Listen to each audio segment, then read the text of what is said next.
In Ahmadiyya's perspective, how do you treat the opinions of the following, especially in fiqh? 1. Imam Shafi'i. 2. Imam Abu Hanifa. 3. Imam Malik. And lastly, Imam Ahmad al-Hanbali. That's right. Thank you. Yes, you can please sit here, close next to the table here. That's right. We follow him whom they followed, Hazrat Muhammad Rasulullah sallallahu alaihi wasallam, and the Holy Quran. All the various schools of Fiqh are founded on the Quranic teachings and the teachings of Hazrat Muhammad Rasulullah in explanation of the Holy Quran. Now when these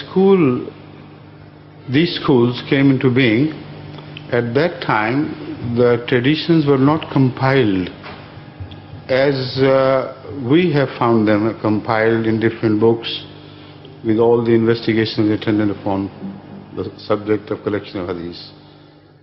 The rules were not chalked out like this.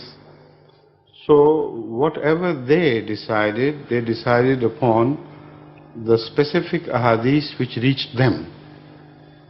While other schools, following the same sources but having different pieces of hadith presented to them, genuinely and honestly tried to infer from those ahadith which had reached them. Had that not happened, there could not have been any difference between these four fiqhs.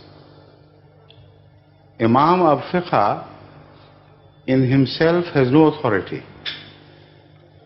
All the authority he draws is from the inferences of the Holy Quran and inferences based on the traditions of the Holy Prophet. So now a time has come that we can have all the material before us, and the best and the most dependable course would be to compare these Aimma's edicts and find out which one, according to our knowledge of today, is closest to the ahadith and the verses of the Holy Quran as we understand them. Now this is the general principle we always follow.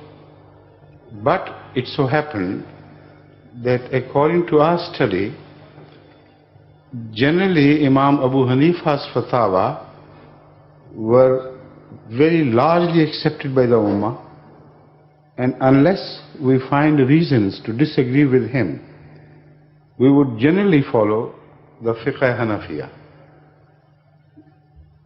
But if in some places we find Hazrat Imam Shafi'i closer to the Quran and Hadith than Imam Abu Hanifa, then we would follow him.